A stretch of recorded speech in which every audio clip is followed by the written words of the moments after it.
किसान भाइयों, एक ऐसे गोट फार्म पे आया हूं जो फार्मर धुरंधर है इस काम के अंदर, क्योंकि वो 20 से 25 साल का उसे एक्सपीरियंस हो गया है इस काम को करते करते।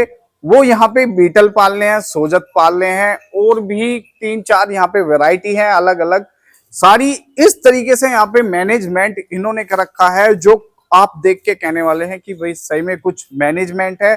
इतनी अच्छी इस वीडियो के अंदर आपको नॉलेज मिलने वाली है। स्टार्ट करते हैं इस वीडियो को ज्यादा टाइम ना लेते हुए।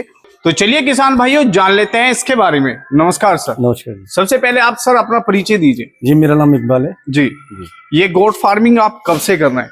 ये मैं तो करीबन इस गोट फार्मिंग को 25 साल से कर रहा हूँ। 25 साल से? काफी टाइम हो गया करते करते। काफी टाइम हो गया। ये बताइए, आपने यहाँ पे अलग अलग ब्रीड क्यों पाली हुई है? बीटल भी है, तो ऐसा सोजत भी है। असल काम हमारा पहले फार्मिंग करते थे हम। अच्छा जी। अब करीबन 8-9 साल से हम सप्लाई का काम करते हैं। अच्छा ट्रेडिंग कर रहे जी हैं। हाँ। अच्छा। तो इसमें जैसे आप पहले गोट फार्मिंग कर रहे थे, अब ये ट्रेडिंग का काम कर रहे थे, इसका पहले मुझे पूरा समझाइए। जैसे आप गोट फार्मिंग कर रहे थे, अब आप इसमें ट्रेडिंग में क्यों आ गए? इसकी वजह क्या है?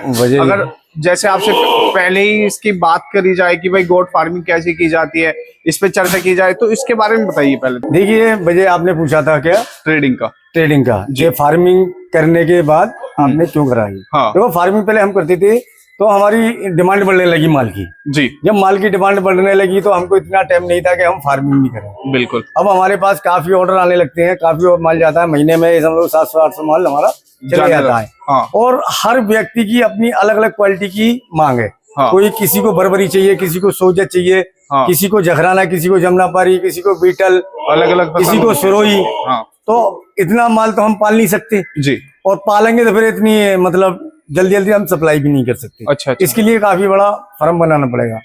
हाँ जी।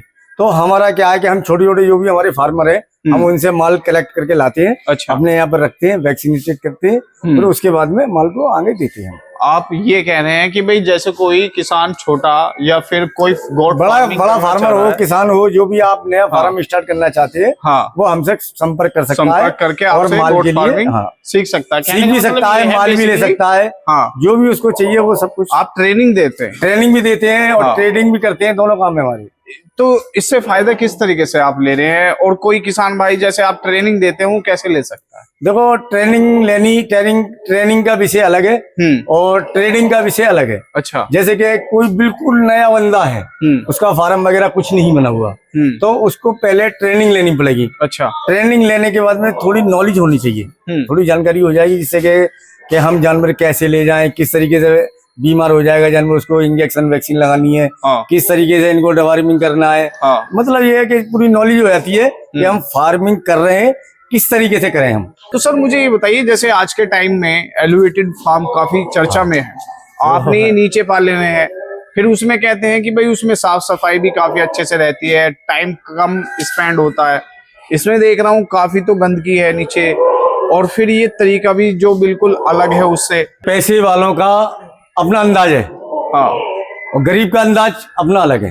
ये हम फार्मिंग कर रहे हैं, कोई हमारा शोरूम तो नहीं है ये कि हम इसको बढ़िया तरीके से रखें, डबल बेड के गद्दे पे सुलाएं, या VIP मकान बनाएं इसके लिए।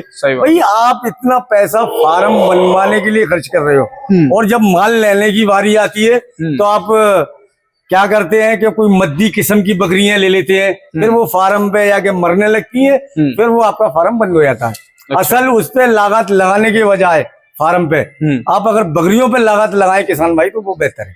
बकरी पे किस तरीके से? जैसे कि आजकल बकरी आ रही है, कोई 7,000 की दिए दे रहा है, कोई 8,000 की दिए दे रहा है, कोई 210 रुपए किलो रेट बोल रहा है। तो एक बात बताइए, जब कटिंग का दुकान पे आप जाओगे मीट लेने के लिए बकरे का, तो 900 रुपए किलो बिक रहा है बढ़िया बकरे का घूस। सही है। और कोई आपको अगर 400 रुपए किलो घूस दे रहा है, तो इसका मतलब फ्रॉडगिरी कर रहा है साफ साफ। हाँ, कुछ ना कुछ तो मिलावट है, सीधी सी सैंपल सी बात है।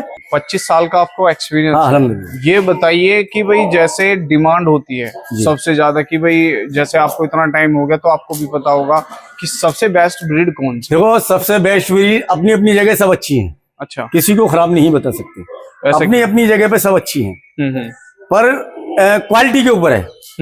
भाई अपनी ये जैसे कि बरबरी है अपनी जगह पे बहुत अच्छी है, बीटल है अपनी जगह पे बहुत अच्छी है, सुरोही अपनी जगह पे अच्छी है, सोजत अपनी जगह पे अच्छी है। इसमें कैटेगरी होती है। अच्छा। हाँ, कि इसमें भी क्वालिटी रहती है, एक छोटी क्वालिटी, बड़ी क्वालिटी, कई तरह की इसमें क्वालिटी रहती है। जो टॉप नंबर की क्वालिटी होती है वो बकरी नंबर 1 होती है। किसान भाइयों से ये अनुरोध है कि आप किसी को फोन पे एडवांस मत दीजिए। अच्छा। फार्म पे आइए, विजिट करिए, सोचिए, समझिए, देखिए, उसके बाद में एडवांस दो तो बेहतर है, क्योंकि पैसा ऐसे नहीं कमाए। बिल्कुल बिल्कुल बिल्कुल। और आप इतनी जल्दबाजी मत करो माल लेने में कि आप आओ तुरंत लेके चल दो। पहले उसको माल को देखो एक दिन रुक के उसके यहाँ कि ये माल अब क्या है, सुबह क्या है, शाम को क्या है। और कभी भी माल लेते वक्त लोडिंग शाम के टाइम, रात के टाइम लोडिंग ना करवाएं तो अच्छा है। ऐसा क्यों? वो ऐसा इसलिए कि क्या करते हैं जो फार्मर है जो कि जानवर को ज्यादा चला देते हैं, ज्यादा खिला पिला देते हैं और सारी भीड़ इकट्ठी कर लेते हैं वो शाम को।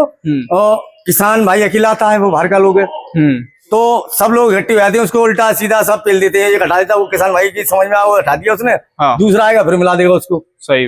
तो ये ढोकलेबाजी होती है। फिर वो अपने घर जाके उसके यहाँ माल पहुंचेगा, जब माल को वो चेक करेगा फिर रोगा सिर पकड़ के जी। सही। कि ये क्या हुआ, मैं ये क्या उठा लाया। फिर वो फोन करता है उसके बाद जिससे माल लाया, वो उसका फोन नहीं उठाया। अलग अलग डिस्ट्रिक्ट की, अलग अलग स्टेट में अलग अलग क्लाइमेट होता है। ऐसा है, देखो इसके लिए क्लाइमेट कुछ जरूरी नहीं है। हाँ। इसके लिए जरूरी है वैक्सीनेस। अच्छा। अगर कोई भी आप फार्म खोल रहे हो और बिना वैक्सीन के आप माल को रोक रहे हो तो आपका फार्म फेल होना है। अच्छा जी। वैक्सीन। और मेरी ये सलाह है सबसे कि अगर कहीं से भी माल लीजिए तो आप उसको वैक्सीन लगवाइए उसी के यहाँ जो फार्मर है। अच्छा। और उसका खर्चा वो चाबली आपसे अलग से ले ले। आपके यहाँ 10 दिन 12 दिन उसी के यहाँ अपने सामने वहां जाके जानवर को वैक्सीन लगवा के आए। जो भी खर्चा ले वो ले लेगा वो आपसे, जो भी लेगा वो। और हम भी लेते हैं, जैसे कि हमारे यहाँ किसी किसान भाई ने ऑर्डर दिया, उसको हम वैक्सीन लगाएंगे उसी के सामने। वैक्सीन लगाने के बाद में हम 10 से 12 दिन तक उस माल को अपने यहाँ रखते हैं। अगर उसमें कोई भी मोटिलिटी होती है, कोई बीमार और कोई उल्टा सीधा होता है, उसकी जिम्मेदारी हमारी रहती है। अच्छा अच्छा। और उसके कांटे को चेक करें या अपना कांटा लिया है। और बहुत सारी चीजें जानवर देखो दिख जाता है कि वजन इसका कितना हुआ।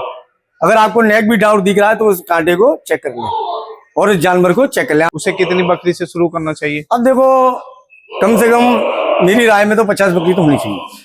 ऐसे क्यों लग रहा है आपको? वो इसलिए कि फार्म चला रहे हो आप। भाई अगर फार्म चला रहे हो तो खर्चा कैसे निकालोगे? उसमें लेबर भी रखोगे, दाने चारे का भी, फिर आपका खुद का खर्चा है और जो आपने लागत लगाई है उसका भी तो पैसा निकालना है आपको। अगर 50 बकरी नहीं पालोगे तो उसमें आपकी इनकम कैसे आएगी? 10-20 नग पालोगे तो उससे इनकम का पता भी नहीं चलेगा। क्या खाने का क्या क्या रहता है? अच्छा, खाने में इनको देखो ये ऐसा है, ये राजस्थान वाले जानवर जितने भी आते हैं उनको दलहनी भूसा, वो जैसे लूम पत्ती है, ग्वार का भूसा है, चने का भूसा है, ये बहुत अच्छा पसंद करते हैं। अच्छा अच्छा। जी हाँ। और जैसे कि मिलाई घास है, रिचका है ये, और जैसे कि गुलड़ के पत्ते हैं, पीपल के पत्ते हैं, सर्दियों में नीम है, ये बहुत अच्छा पसंद करते हैं। अब ये देखो हमारे जानवर है पीपल के, गुलड़ के पत्ते खा रहे हैं। सही बात है। तो ये बताइए, जैसे आपने अलग अलग ब्रीड रखी, ये इसी वजह से रखी हुई है कि भाई जैसे जिसको पसंद वो। हाँ, बिल्कुल बिल्कुल बिल्कुल। हमारा ये माल इसलिए है यहाँ क्योंकि ये माल अभी बेंगलोर के लिए आ रहा है। अच्छा। और ऐसी क्या क्या बीमारियां हैं जो इनको लगता है? अब देखो सबसे खतरनाक बीमारी इनको पीपीआर है। अच्छा। हाँ, अगर इनके पीपीआर अगर सेट हो गया तो फिर इनको छोटी मोटी बीमारी रहती है वो चलती रहती है। जैसे कि एफएमडी है, वो ज्यादा खतरनाक बीमारी नहीं है।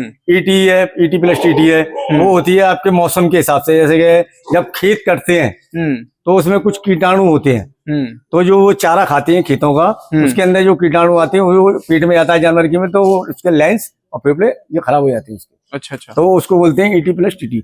जानवर अच्छा वाला स्वस्थ ऐसा दिखेगा, थोड़ी देर पीछे गिरेगा तुरंत मर जाएगा, उसमें इलाज का मौका नहीं देगा। तो वो हर साल वैक्सीन लगती है उसको। योजनाओं के बारे में बताओ कि भाई जैसे 50 बकरी आप कह रहे हैं कोई लेगा जी, तो 50 बकरी 10-12 लाख रुपए से तो कम नहीं होगा फार्म पे अगर वो ले जाएगा। अब देखो नस्ल के हिसाब से है। हाँ। जैसे कि बीटल आप नस्ल ले रहे हो, 50 बकरी ले रहे हो आप। हाँ। तो 50 बकरी अच्छी क्वालिटी की अगर 51 बकरी लेते हो तो कम से कम 25,000 रुपए की एक बकरी है। बढ़िया बकरी लोगे। और जैसे जैसे आप रेट कम करते जाओगे वैसी वैसी क्वालिटी बेकार होती जाएगी। अब देने वाले ये देते हैं कि हम 12,000 की बीटल दे रहे हैं, 12,000 की सुने, वो बकरी खा खाएगी भाई। इनब्रीडिंग होती है काफी। हाँ। तो उस पे कैसे एक फार्मर आप पे विश्वास करेगा कि भाई जैसे मैं आपसे बकरी लेके जाता हूँ कि आपके पास जो माल है वो इनब्रीडिंग वाला नहीं है, वो ब्रीडिंग अच्छी और अच्छी नस्ल की है। हाँ हाँ, बिल्कुल सही सवाल किया आपने कि देखो ऐसा है कि रेट के ऊपर है, जैसा रेट वैसा माल। अगर आपने मुझे लोकल बकरी के पैसे दिए तो मैं आपको ओरिजिनल अच्छी बकरी कहाँ से दे दूंगा भाई। अगर आपने मुझे अच्छी बकरी के पैसे दिए, अगर मैं उस बकरी को दूसरी देता हूँ तो आपके घर पे कोई उसे खराब बता दे कि ये ओरिजिनल नहीं है, उस डॉक्टर को मेरे पास ले आइए, अब मेरे को सबूत दे दीजिए कि हाँ ये बकरी ओरिजिनल नहीं है, बकरी के पैसे दूंगा, डबल पैसे दूंगा। 50 बकरी का फार्म चलाने के लिए पर डे की कॉस्ट कितनी आएगी ये बताओ। अब देखो, अच्छा अगर अच्छा दाना चारा खिला रहे हो जानवर को तो कम से कम एक बकरी को 30 से 50 रुपए के बीच में खर्चा आता है। एक बकरी एक बकरी सीधा अगर वो लगाया जाए तो 5 या 15 सीधा 1500 रुपए पर डे का खर्चा। जी 50 बकरी। जी हाँ जी, कम से कम। हाँ, क्योंकि फिर अगर जो कहता है कि 500 रुपए में बकरी पल रही है या 600 में बकरी पल रही है तो बेकार की बात है, झूठ वाली बात। सही बात। ये किस पर्पस के लिए, मीट में, दूध में या ब्रीडिंग में, किस तरीके से पालनी चाहिए? अब देखो, बकरी दोनों पर्पस से ही पलती है, इसके 3 पर्पस हैं। कुछ तो दूध का होता है, दूध इसके बच्चे पी लेते हैं, तो हाँ। दूध का तो कोई सवाल ही नहीं रहता। हाँ। ये पलती है ज्यादातर कुर्बानी के मसले में और मीट के मसले में। मीट के में। जी हाँ। हाँ, ब्रीडिंग को लेके क्या ध्यान में रखना चाहिए? हाँ, ब्रीडिंग को लेके ये ध्यान में रखनी चाहिए कि आपको ये देखना चाहिए नस्ल के बारे में। जो आप ब्रीडर रख रहे हो तो वो अच्छी नस्ल का होना चाहिए।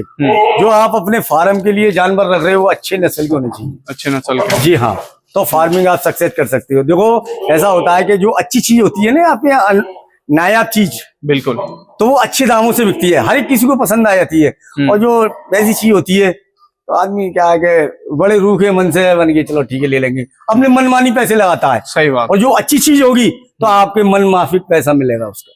जो आप मुंह से कह दोगे भाई इतने की है, सीना ठोक के, तो वो सामने वाला इतने का ही ले जाएगा। आज हम सीना ठोक के क्यों बात करते हैं? इसलिए बात करते हैं कि हम नंबर 1 ब्रीड पर काम करते हैं और टॉप नंबर की बकरी सप्लाई करते हैं। आप कभी भी कहीं भी हमारे फार्म पे कभी भी आप आ सकते हो और देख सकते हो कि हमारे यहाँ ब्रीड कैसी मिलती है। कैसे? कोई थका बोता जानवर आपको कोई भी नजर आ रहा हो तो आप बताइए। कोई ऐसा जानवर दिख रहा हो कि बिल्कुल जा समो खड़ी करके दल्ला, कोई बिल्कुल थका बोता या हड्डी दिख रही है उसकी, एक्टिव दिख रहे हैं, तो आप बताइए। और आप जो सप्लायर है उनके यहाँ आके देखिएगा माल किस तरीके का मिलता है।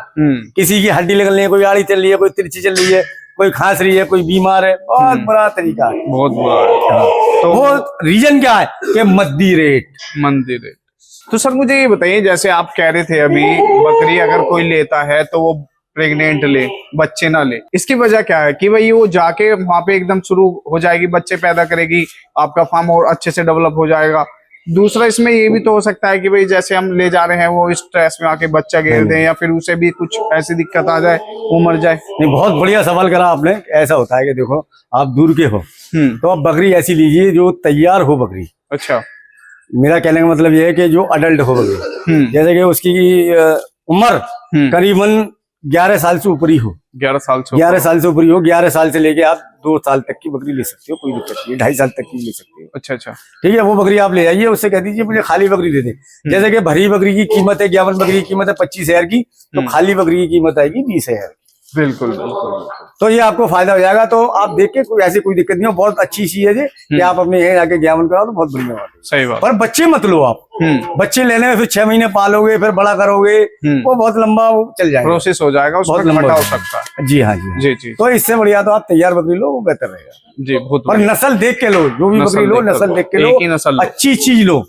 और जहां भी लो एक ही ब्रीड की, एक ही नस्ल की बकरी लो, कोई सी भी लो आप। सोजत लो, बरबरी लो, सरोई लो, बीटल लो, जखराना लो, जमनापारी लो, जो भी लो एक ही ब्रीड लो। सही। फिर आपका जब अल्लाह करवा दे या भगवान करवा दे आपका फार्म बड़ा हो जाए, फिर आप अलग अलग सेट बनवा कैसे के भी चल सकते हैं। फिर आप कितनी भी ब्रीड आप उसमें रख सकते हैं। तो किसान भाइयों, अगर वीडियो आपको पसंद आई हो तो वीडियो को लाइक जरूर करना और भेजना उस जरूरतमंद को जो इस तरीके का काम करना चाहता है।